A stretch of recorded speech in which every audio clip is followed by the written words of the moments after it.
Guys are really in for it if you have not repented, if you have not been saved, and if you have lived immoral lives.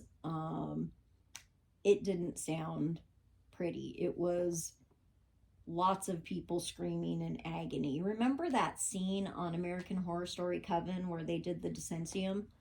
And then they went down into hell and had to relive their worst things. Yeah, that was light. That was light comparatively. One girl, Misty, having to dissect a frog over and over again, and not wanting to do it, and she kept trying to bring it back to life, and she was just reliving that nightmare over and over and over and over.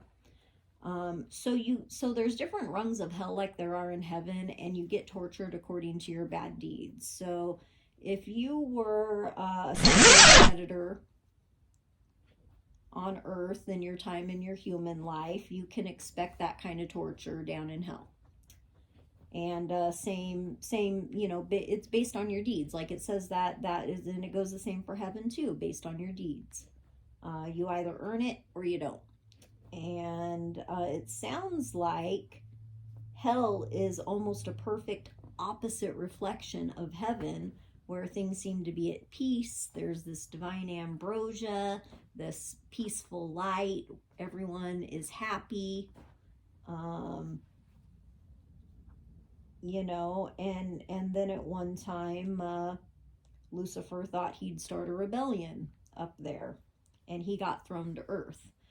So that's how we know from the Bible that when we end up here on earth, I consider earth kind of like God's recycling bin. If you're on earth, your soul has transgressed in heaven, and you have some learning and making up for it to do before you can re-enter heaven. So essentially, this was your life test. Your life was your final exam to get back into heaven. And when it comes time for the apocalypse, it would only have gone down. It's not just a happenstance or it was time. It was because there were more immoral, not right people than there were good people, and that shifted the balance. So like metaphysically speaking, when things are off balance and not yin yang in perfect balance, then shiznit gets thrown off. Enter your apocalypse. So what can we expect? It says that all the skies will darken, all the fish in the sea and rivers will die. How could that happen? I'm not going to go into that sort of stuff. I'm thinking some of that stuff might not be great for YouTube. But let's go there with the weird chimeras in hell and why they might be like, I have no idea where that comes from. It seems like, though, I've been able to confirm this from several sources: Dante's Inferno, the Ars Goetia, the Greater and Lesser Key of Solomon, and studying various images of lava flows where you can literally make out sometimes creatures and faces. Like how they say there's a face on Mars, kind of like that. What do they call it in the Da Vinci Code? Scotoma. Your eye sees what it wants to see, but no, not when it's a kingfisher penguin creature.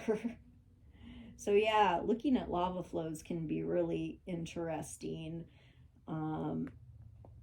But it seems like, despite the way the world is going, the fact that everybody seems to be seeing the signs that the apocalypse could be here, we're still not seeing people repent. We're still not seeing people turning around and being good people. We're still not seeing people saving the Holy Grail, living moral lives. It seems like people are just keeping on the way they've always been.